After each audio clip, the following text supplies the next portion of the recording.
손자병법에 이런 유명한 말이 있다고 그러죠. 저도 한번 찾아보긴 찾아봤는데 싸울 때 제일 좋은 것은 뭐냐? 제일 좋은 병법은 뭐냐? 어떻게 하면 적들을 제일 잘 싸워 이길 수 있을까요? 이기는 방법. 싸우지 않고 이기는 거. 그렇죠? 손 안 대고 코 푸는 거, 이것만큼은 좋은 게 없지 않습니까? 그렇죠? 그런데 그렇게 하려면 적하고 타협을 해야죠. 그래서 사신을 보내어서 싸우지 않도록 나도 이득이요, 너도 이득이요. 그렇게 되어야 협상이 되고 더 이상 싸우지를 않게 되는 겁니다. 그런데 저쪽에서 끝까지 싸우려고 하면 어쩔 수가 없지 않습니까? 내 쪽에서도 어떻게 할 수가 없어요. 싸우고자 하는데.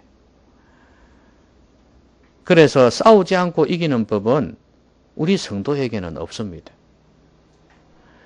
우리 성도는 이런 존재와 같습니다.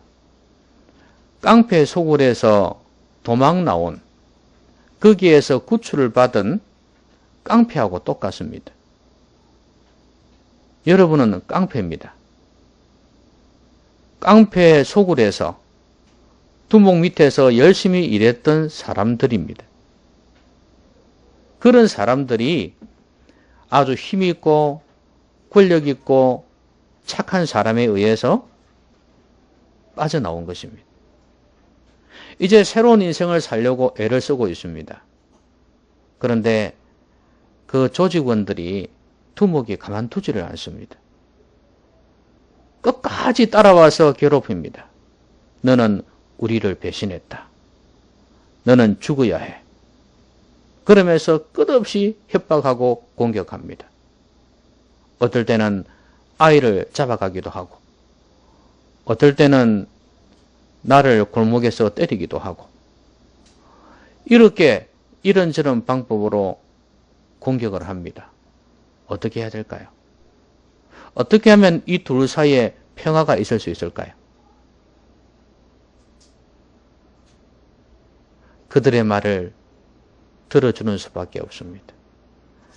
그들에게 다시 들어가는 수밖에 없습니다. 그들이 포기하지 않는 이상은 그 길밖에 없어요. 그렇지 않으면 싸워야 합니다. 여러분, 파파로티라는 영화 보셨습니까? 그런 영화가 다 있는가 싶습니까? 성악가 중에 유명한 사람이 파파로티라고 있죠. 타계를 했습니다만 아주 이 사람은 세계에서 테너 하면은 최고입니다. 이 사람이 이렇게 노래를 잘 불렀는데 이제 이 사람 이름을 따가지고 그의 후예다, 성악가다 그래가지고 파로티라고 이름을 붙인 거예요. 근데 이놈은 아마 여러분 잘 알 겁니다. 최성웅인가 하는 그 끈파리 하던 소년, 이 친구가 이제 성악해가지고 최성룡이죠. 노래하고 이래가지고 이제 좀 뜬 사람입니다. 근데 이 아이의 어떤 일대기라 할까요? 좀 과장된 것도 있고 그렇지만 그런 내용이에요. 이 아이가 깡패들 밑에서 정말 똑똑하고 그래서 두목에게 많은 유익을 주었어요. 그런데 이 아이가 뭘 하고 싶었냐 하면 공부를 하고 싶었어요. 무엇보다 노래, 이 성악을 하고 싶었어요. 그래서 대장 몰래 노래도 연습하고 부르고 그랬습니다. 근데 처음에는 이 학원 선생이 안 받아주었는데 보니까 가능성이 있어요. 그래서 받아줘가지고 노래를 가르쳤습니다. 근데 선생님 생각에 이놈 키우면 되겠다는 생각이 들었어요. 그래서 이놈이 이제 깡패 소굴에서 나와야 되는데, 그걸 알고 있단 말이에요. 나와야 되는데 이게 쉬운 게 아니잖아요. 그래서 두목을 찾아간 겁니다. 그래서 이 아이는 좀 빼줬으면 좋겠다. 그러니까 이놈이 그냥 순순히 내주겠습니까? 화도 내고 짜증도 내고 내가 어떻게 해서 한 얘인데 내 오른팔과 같은 존재인데 빼줄 수 없다는 거죠. 그런데 무릎도 꿇고요. 사정사정 해가지고 어쨌든 간에 자존심이고 뭐고 이 선생님도 보통 자존심이 아닌데 그거 다 굽혀가면서 그래가지고 결국에는 빼냈습니다. 그래서 그 애가 이제 성악가의 길로 들어선 거죠. 유학도 갔다 오고 그 영화에서는 아주 멋있게 제기하는 그런 모습, 무대에 서는 모습이 보였습니다. 그 정도로 힘들다 그 말이에요. 여러분 우리가 예수님 믿게 된 것 마귀의 소굴에서 빠져나오는 사람들인 거예요. 이게 너무 힘든 겁니다. 이렇게 빠져나온 우리들에게 안 싸우고 이길 수 있는 방법이 있었으면 참 좋겠는데 불가능합니다. 그러니까 무슨 말이냐면 싸울 수밖에 없다는 거예요. 그들의 편을 들어주든지 마귀 시키는 대로 하든지 그러면 싸움이 없어요. 이기는 것까지는 아니지만 평화가 있습니다. 거짓 평화지만. 그러나 마귀는 그걸 허락하지 않습니다. 그러니까 싸울 수밖에 없어요. 끝까지 싸우려고 하니까. 우리를 가만 내버려 두지 않으니까. 자, 이 싸움을 우리가 싸울 수밖에 없는데 여러분 잘 아는 말로 피할 수 없다면? 피할 수 없다면 어떻게 해야 됩니까? 우리 60살 이상 되시는 분들 피할 수 없다면 어떻게 해야 될까요? 아니 흔히 하는 말 피할 수 없다면 즐기라 하는 말 있잖아요. 그렇죠? 피할 수 없으면 즐기라 하는 말이 있지 않습니까? 그러니까 피할 수 없으면 즐기라면 기꺼이 상대하라는 이야기거든요. 결국은 싸울 수밖에 없는 거 아니겠습니까? 싸워야 되는 거예요. 그러니까 여러분은 빼도 박도 못하는 겁니다. 싸우는 거 피곤하잖아요. 그렇죠? 피곤해요. 말로 싸워도 피곤한데, 그죠? 부부싸움 하면 피곤하죠. 그죠? 부부싸움 안 하는 것처럼 나를 눈을 크게 뜨고 바라보고 있네. 부부싸움에도 피곤하죠. 그죠? 말로 싸움을 해야 되니까, 그죠? 남자는 특히 못 이깁니다. 말로는. 맞죠? 저는 못 이겨요. 말로 못 이겨요.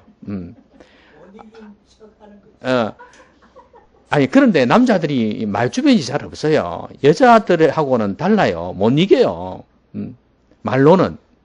주먹으로 하면 이기겠지요. 그러니까, 져 주는 거예요. 지는 거예요. 말로 못 이겨요. 그러니까, 피할 수 없다면은, 싸워야 됩니다. 피곤하지만 싸워야 돼요. 자, 그러면, 어떻게 싸워야 이길 수 있을까? 자, 우리가 오늘 말씀을 통해서 좀 살펴봤으면 좋겠는데요. 이 오늘 말씀은 이스라엘 백성이 가나안 땅을 향해서 가고 있지 않습니까? 그러다 보니까 여러 부족들을 만나게 되는데 저번에도 말씀드렸듯이 길을 비켜주지 않으니까 이제 그들이 상대를 하려고 하니까 싸울 수밖에 없잖아요. 그렇죠? 그래서 싸우게 되는 겁니다. 그런데 싸우는데 이스라엘 백성이야 언약 수도 많고 또 다른 부족들을 많이 부쉈기 때문에 이겼기 때문에 이 부족들이 겁을 내요. 그래서 방법을 정면 충돌이 아니에요. 방법을 다르게 씁니다. 여러분 마귀가 우리를 공격할 때요. 무조건 귀신의 모습으로 나타나가지고 막 겁주고 협박하고 이렇게 하지 않습니다. 성경에 나와 있듯이 광명한 천사의 모습으로 온다고 그랬지 않습니까? 그러니까 유혹할 때 그렇게 끔찍한 모습으로 안 온다 그 말이에요. 여러분 술집 여자들이 어떻게 있을 것 같습니까? 여러분 생각에. 여기에 빨간 립스틱 바르고 머리에 막 볶아가지고 응? 색깔도 아주 그 화려한 색깔로 있고 그래 가지고 남자를 꼬드길 것 같습니까? 요새는 그렇지 않습니다. 요새는 오히려 표 안 나게 합니다. 너무 청순한 모습으로. 대학생처럼 해가지고. 그래서 남자를 꼬드긴다고 그러거든요. 그러니까 여러분 제가 옛날에 서울에 있을 때 관악산을 자주 많이 갔거든요. 관악산 입구에 가면 어떤 여자들이 있는 줄 아십니까? 나이가 한 40대, 50대 여자들이 있습니다. 아마도 그 여자들은 젊었을 때 그런 짓을 하다가 아마 퇴물이 된 사람들이 아닐까 싶어요.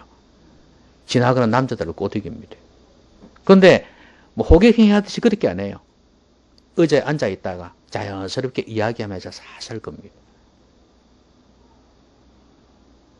소문났어요, 거기. 그러니까 아주 자연스럽게 또 어떨 때는 아름다운 모습으로 그렇게 다가옵니다. 그러면 넘어갈 가능성이 많죠. 오늘 여기에서도 어떤 모습으로 오냐 하면 마지막 절에 18절에 이런 말씀이 있지 않습니까? 18절에 보면 이는 그들이 속임수로 너희를 대적하되 그랬죠? 그러면 또 밑에 가보면 마지막 절에 마지막 부분에 너희를 유혹하였음이라 그랬죠. 힘이 안 되니까 속이기도 하고 유혹하기도 하고 요렇게 대적을 했단 말이죠. 그러니까 여러분 마귀가 우리를 그렇게 정면 승부할 것이라고 생각하시면 안 됩니다. 둘러서 합니다. 직접 하면 안 되니까요. 우리 예수 믿는 사람들을 노골적으로 하면 너 교회 다니지 마라 이렇게 하면은 딱 반응한단 말이죠. 교회는 가야 돼 이렇게 나온단 말이죠. 그렇죠? 그렇게 유혹 안 한단 말이죠. 오히려 교회 가는 것까지는 허락하겠다 이거죠. 그럼 교회 가는 목적이 뭔데요? 예배하는 거고 하나님 높이는 거고 내 영혼이 소성되어지고 힘을 얻는 건데 그것만 못하게 하면 되지 않지 않냐 이거죠. 머리 좋죠? 그러니까 교회 못 가게 하는 것보다도 뭐야? 교회 가게 하라 이거지. 그러면서 교회 가서 졸게 만들어버리는 거지. 집중 못하게 만들어버리는 거지. 하나님 높이지 못하게 만들고 예배 시간에 말씀 안 들어오게 만들어버리고 엉뚱한 생각, 잡념 가운데 있게 만들어버리면 오케이. 전략이 탁월하죠? 오히려 직장 상사를 통해서 가지 마. 안 믿는 부모님을 통해서 가지 마. 이렇게 하지 않는다는 거예요. 옛날에는 그랬습니다. 마귀의 방법은 여러 가지예요. 그래서 특별히 오늘 본문에 보면 이 유혹할 때 어떻게 했냐면요. 자기들 또 우상을 자기들의 신을 숭배했을 거 아닙니까? 그 신을 숭배했는데 자기들은 그게 축제의 자리예요. 그래서 이 축제 때 이스라엘 남자들을 오게 한 겁니다. 초대한 겁니다. 근데 주로 이 종교적인 일들을 특히 여자들이 많이 했었는데 남자들을 초대해가지고 축제 자리니까 그 자리에서 음식을 이제 같이 먹는 겁니다. 그러다 보면 또 뭐도 먹겠습니까? 음식의 자리에 술도 먹겠죠, 그죠?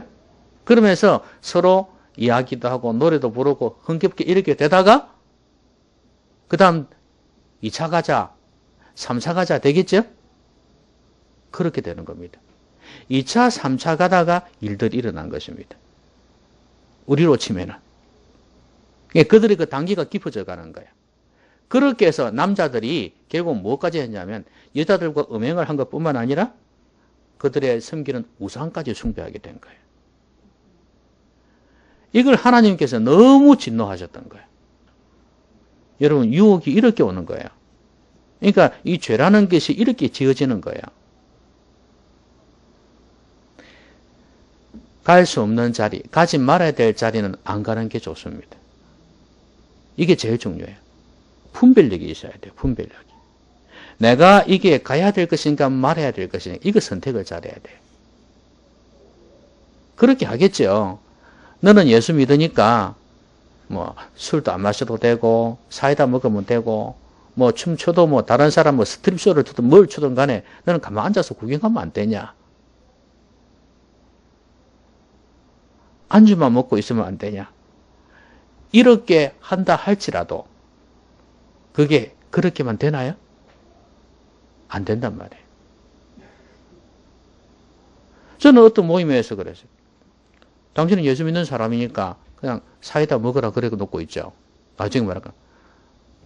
교회 다니는 사람이 술을 마시고 있는 거야. 그러니까 아유 한 잔도 안 됩니까? 이러는 거예요. 안 믿는 사람이 나 운전 때문에 좀 그런데 그러니까 아유 한 잔만 마시면 되잖아요. 조금만 마시세요. 뭐 가까운데 뭐 운전해 가는데 뭐 어려움 있겠어요? 이렇게 하니까 나에게도 그러는 거예요. 한 잔도 안 됩니까? 이런. 그 술 좀 먹는다는 사람은 그 유혹이 참 멋있게 다가오는 거 아니겠어요? 그죠? 그렇게 유혹을 한다는 거예요. 그러니까 이게 유혹이라는 게 이렇게 아주 그 포장되어서 온다는 사실을 기억을 하고 분별력이 있어야 됩니다. 내가 가야 할 자리인지 가지 말아야 할 자리인지. 오늘 이들은 가지 말아야 할 자리에 갔습니다. 여러분 시편 1편에 복 있는 사람은 해서 어떤 구절이 나옵니까? 오만한 자의 자리에 앉지 아니하고 그랬어요.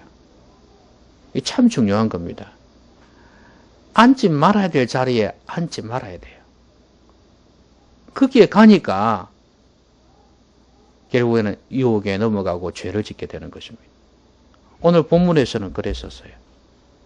우리의 삶의 여러 상황 속에서 이런 경우가 많이 있습니다. 꼭 조심하시고 분별력 있게 이기시기를 바랍니다. 이기시기를 바랍니다. 그런데 왜 하나님께서 이걸 이렇게 진노하시는지 아십니까? 여러분 본문에서 읽어보셔서 알겠지만 하나님이 화가 나셔가지고요 전염병이 돌게 했거든요. 그럼 많이 죽었습니다. 이 죄 때문에. 여러분 그 발람이라는 선지자 있었지 않습니까? 지난주에 보았던 그 사람 나중에 죽임 당했거든요. 왜 죽었냐면 이 사건에 연루가 되었어요. 이 사람이 이방신을 숭배하는 제사장이라고 보시면 돼요. 죽였는데 여기 보면 마지막에도 보면 나와 있지만 바알부올의 사건이라고 그랬거든요. 그러니까 이 일에 이 사람이 주도했다고 되어 있습니다. 발람이. 그러니까 이게 이제 전염이 계속 되어져 가지고 많은 사람이 죽어나갔는데요. 이건 뭘 이야기하냐면 우상 숭배가 이 남자들이 한 이 일이 결국은 전체 이스라엘 백성에게까지 번져갔다는 이야기예요.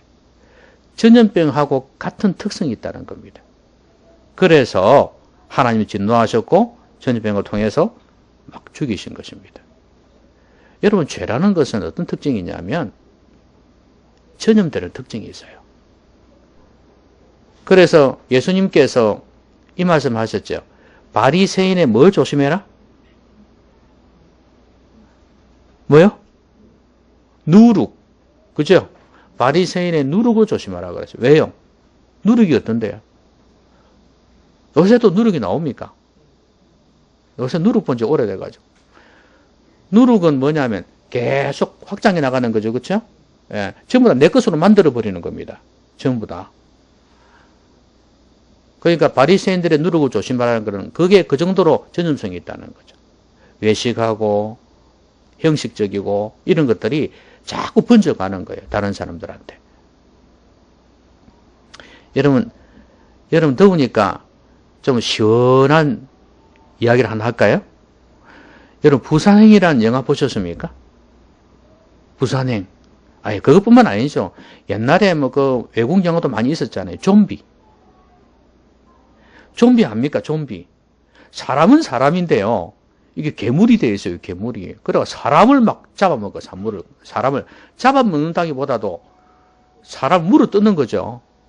그러면 그 사람도 어떻게 돼요? 좀비가 되어져 버려요. 여러분 아시겠지만 좀비가 좀비를 물어 뜯지는 않습니다. 웃기죠? 좀비는 꼭 성한 사람을 물어 뜯어요. 그러니까 물면은 그놈도 이렇게 되는 거예요. 막 이상하게 돼버립니다. 그래서 똑같이 나같이 만들어버리는 거예요. 그래야 직성이 풀립니다. 웃기는 애들이에요. 그놈들이. 실제 존재하지도 않겠지만 참 상상력이 기발하죠. 저는 이게 마귀하고 똑같다고 생각해요. 그러니까 자기하고 똑같은 존재 있잖아요. 마귀 수하에 있는 사람들은 건드리잖아요. 깨끗한 사람들. 하나님 안에 있는 사람들을 공격합니다. 그러니까 여러분에게 마귀의 유혹이 강하다 싶으면 그래도 나도 좀 쓸만한 놈이구나 이렇게 생각하시면 되고요. 네? 나는 마귀의 유혹이 전혀 없다 싶으면 아이고 나는 아직 멀었구나 생각하시면 돼요. 그렇게 성한 사람, 깨끗한 사람을 공격합니다. 그래서 나같이 만들어버리는 거예요. 나 혼자 죽기 싫다 이거예요. 같이 죽자. 물귀신 작전입니다. 마귀가 그렇습니다. 전염성이 있다는 거 아시겠죠? 사람을 통해서 계속해서 다른 사람을 공격해서 자기 세력을 확장해 나가는 겁니다.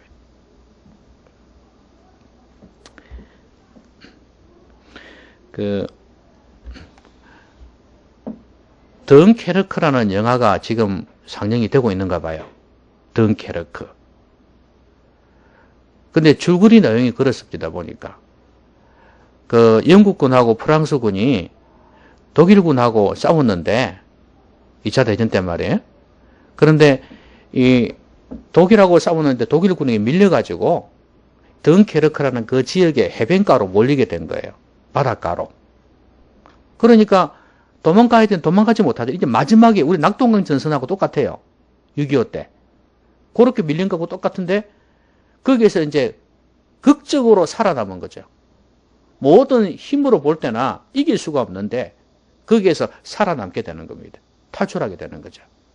그런데 거기에 기여한 사람들은 누구냐? 조종사 3명이에요. 밑에서는 찢고 뽑고 싸우고 야단입니다. 나 안 죽겠다고 너 죽으라 하고 막 공격하고 싸우고 찢고 뽑고 하는데 너무 대조적이죠. 그런데 위에서는 조종사들이 자기를 희생하면서 적 비행기가 전부 다 공격하니까 그 비행기들을 다 자기가 희생해가면서 때려 부수는 거예요. 바다에 추락하면서도 때려 부수고 그렇게 해서 지켜낸 겁니다. 그래서 결국은 나중에 아군의 도움도 있고 이래가지고 다 탈출하게 된 거죠. 30만이나 되는 사람이 탈출했다고 그래요. 여러분 그걸 보면서 뭘 느낍니까? 밑에서는 다 싸우고 있어요. 지져먹고 싸우고 있어요. 근데 조종사들은 자기를 희생하면서 목숨을 던져가면서 구한 겁니다. 여러분 조종사 한 명 키우는데 돈 얼마 드는지 아십니까?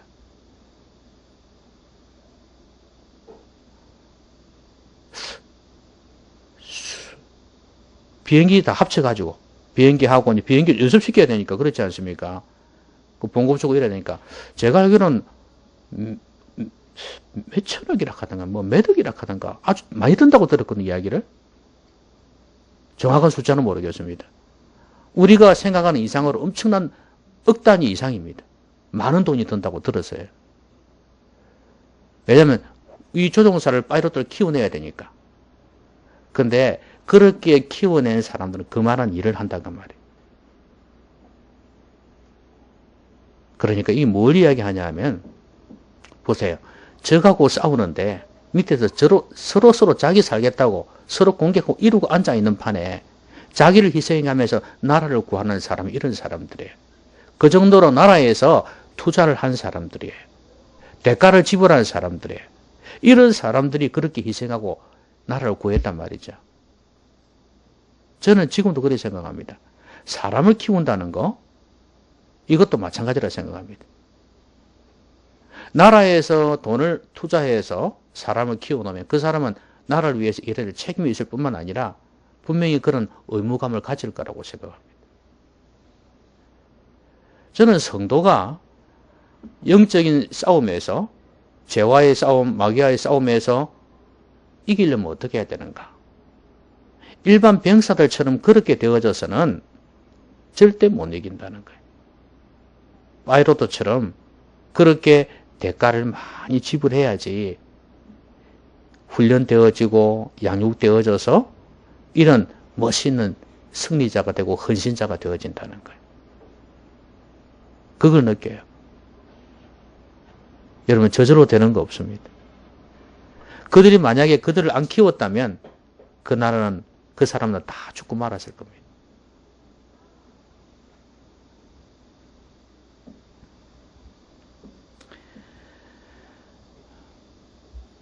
이 죄라는 것은 이렇게 전염성이 있습니다. 우리가 제대로 양육받고 훈련받지 못해가지고 그 무리 속에 같이 파고 들어져 가가지고 아무 싸움도 싸우지 못하는 승리로 이끌지 못하는 그런 존재들이 되어서는 안 된다 그 말이에요. 그 누룩에 그냥 빨려 들어가듯이 그렇게 되어서는 안 된단 말이에요.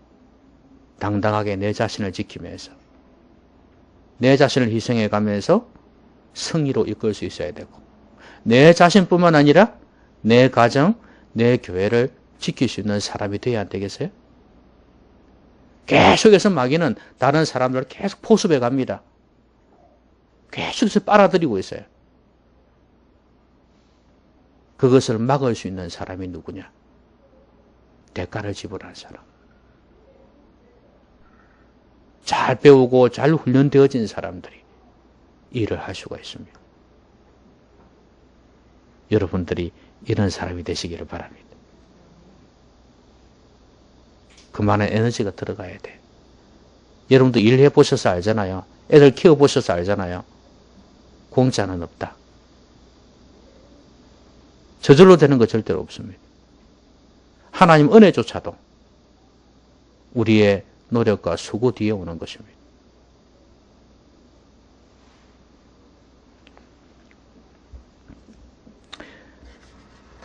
그 다음에 하나님께서 이제 진노하시고 전염병으로 많은 사람이 죽어나가지 않습니까?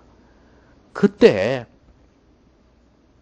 이들 앞에 누가 오냐 하면 그 이스라엘 남자 한 명하고 미디안 여자 한 명하고 두 사람이 옵니다. 그런데 이제 이들이 들킨 거죠.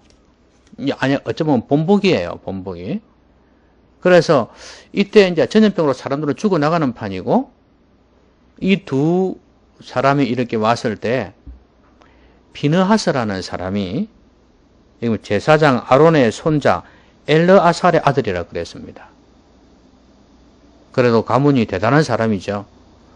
이 비느하스가 흔히 이제 이거는 문학에서도 비느하스가 많이 나오고요. 기독교계에서도 비느하스라는 이름이 많이 나옵니다. 정의의 사자. 예? 어떤 불의를 갖다 깨부수는 어떤 그런 사람. 이거는 비느하스의 창 그러거든요. 그러면 이 비느하스가 어떻게 하냐면 이 두 사람을 특별히 그 남자와 여자의 배를 깨뚫어서 두 사람을 죽였다 그랬거든요. 창으로. 확 죽여버린 거예요. 그런데 이 사건을 두고 이 연병 때문에 이렇게 했는데 이 일을 하고 난 뒤에 연병이 그쳐버렸어요. 그 말은 하나님의 진노가 그쳤다는 이야기입니다. 그래서 이 남자가 이 비느하스라는 사람이 하나님으로부터 칭찬을 듣습니다. 내 질투심으로 질투하여 이스라엘 자손 중에서 내 노를 돌이켜서 내 질투심으로 그들을 소멸하지 않게 하였도다.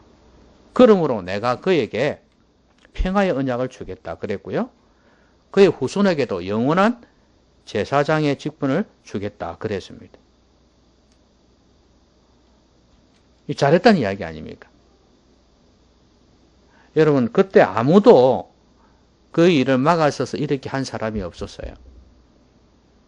그런데 이 사람은 그 하나님의 질투심을 가지고 있었다 그랬죠? 그러니까 하나님의 분노를 자기가 가지고 있었던 거예요. 이 죄는 도저히 묵과할 수가 없다 이거예요. 그래서 하나님의 분노를 가지고 하나님의 질투심을 가지고 찔러 죽인 거예요. 우리가 배울 게 뭡니까? 우리에게 뭐가 있어야 되냐면 하나님의 분노가 있어야 돼요. 정의의 분노 그러잖아요. 의의 분노 그러는데 이 하나님의 분노가 있어야 돼요. 죄 짓는 사람들의 모습을 보면서 분노가 있어야 되고 특히 내 자신이 죄를 지을 때도 마찬가지겠죠. 그걸 제일 우선적으로 생각해야죠. 그래서 내 자신이 죄를 지을 때도 분노해야 되고 안타까워해야 되고 다른 사람, 이 세상이 죄악 가운데 돌아가는 걸 보면서도 분노할 줄 알아야 된다는 거예요.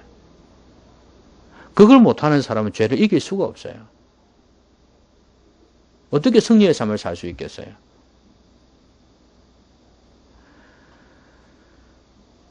그래야지 가지 말아야 할 자리도 안 가는 거 아니겠어요? 그런 분노가 없는데 내가 가야 된다고 말하는데 안 가겠습니까? 가지지.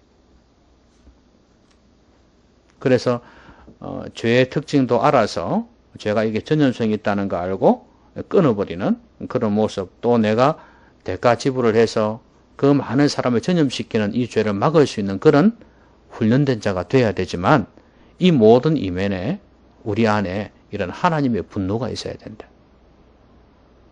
이게 너무 중요해요. 하나님의 마음이죠.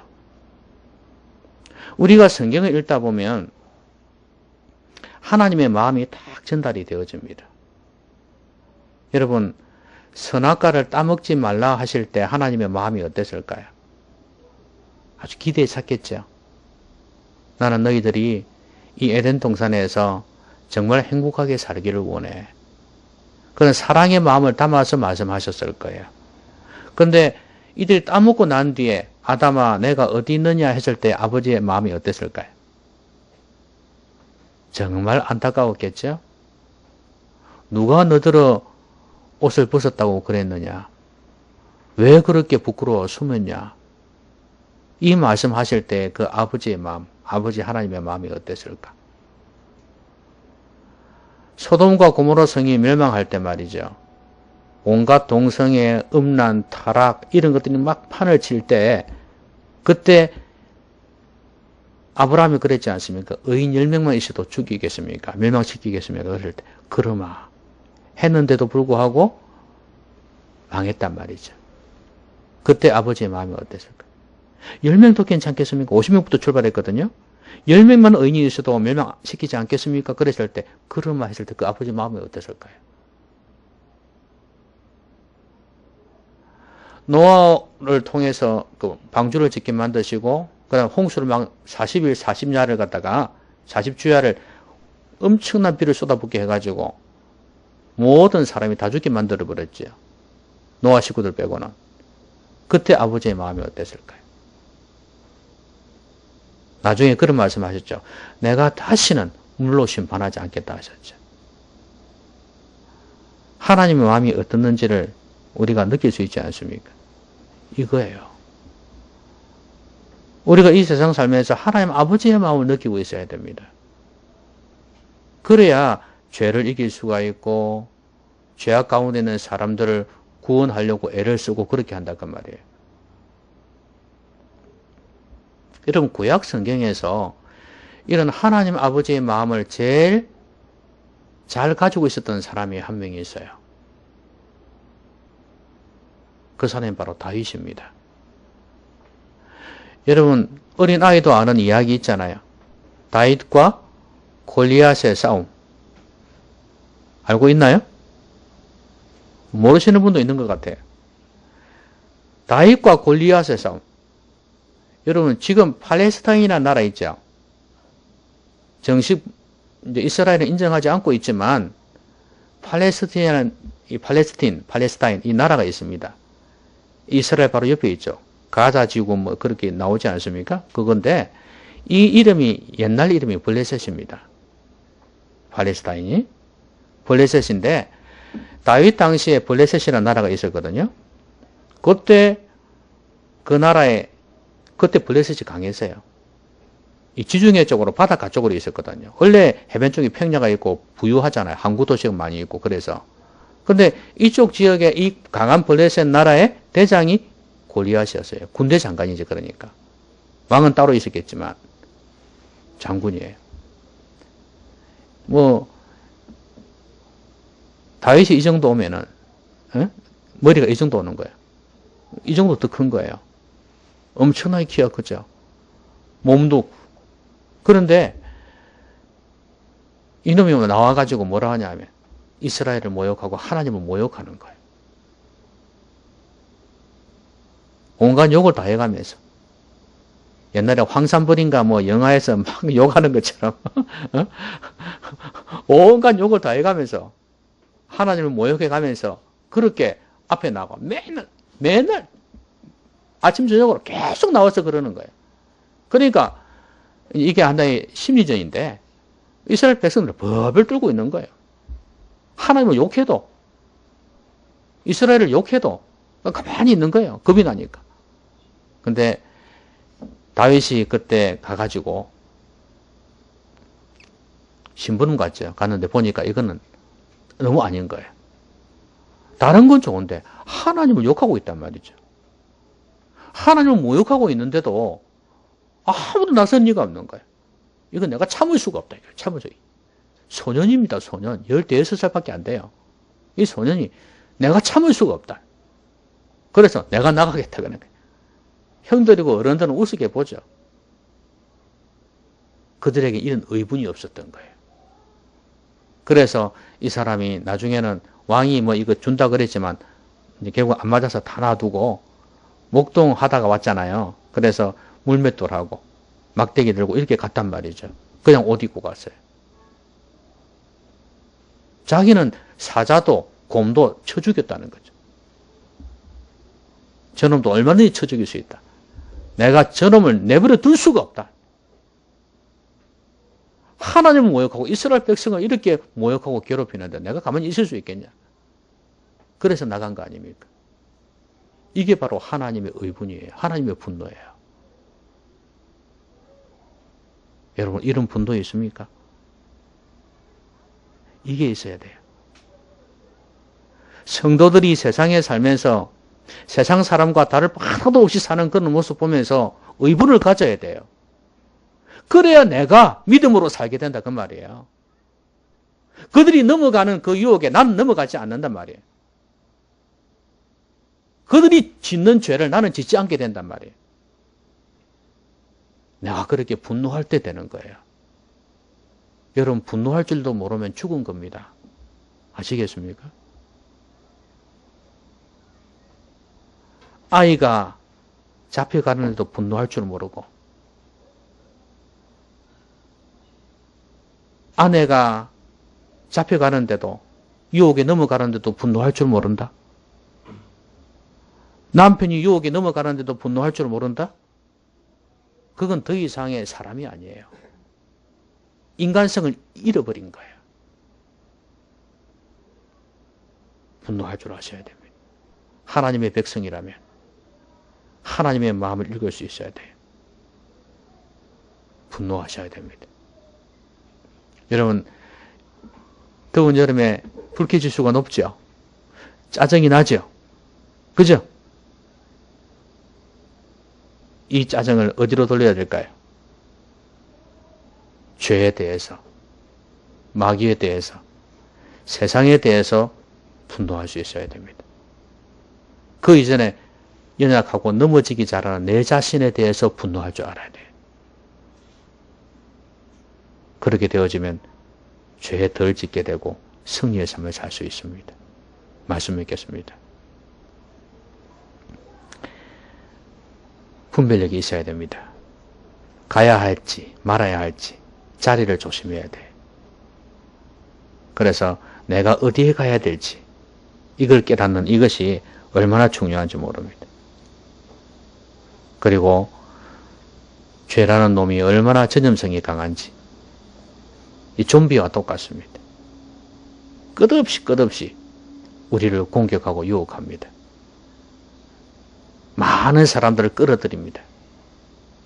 내 자신도 거기에 안 들어가야 되겠지만 내가 파이로트처럼 잘 훈련되어져서 정말 멋있게 훈련되어져서 나를 던져서 희생해서 그 사람들이 죽지 않도록 해줘야 됩니다. 공동체란 사실을 아셔야 됩니다. 나 혼자 독야 청청하리라? 안 됩니다. 쉽지가 않습니다.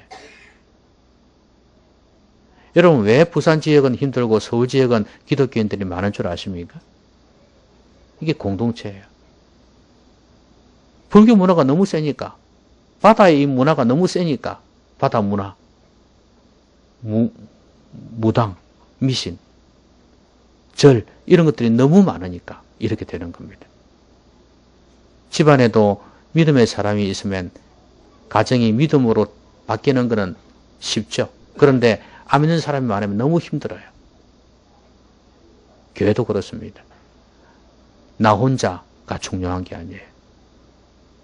내가 이기는 비결은 나도 이겨야 되지만 공동체를, 가정을, 무리를 마귀에게 빼앗기지 않게 해야 됩니다. 그러려면 내가 잘 배우고 훈련되어져서 헌신적인 사람이 되어져야 돼요. 그리고 마지막으로는 하나님의 분노, 하나님의 마음을 가지셔야 됩니다. 그래야 내가 이길 수 있어요. 여러분, 이 무더운 여름에 지지 마시고 이기시기를 바랍니다.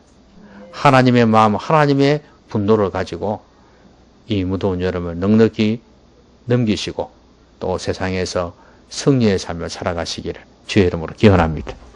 같이 한번 기도하겠습니다. 오늘 말씀 생각하면서 소리 내어서 같이 기도하겠습니다.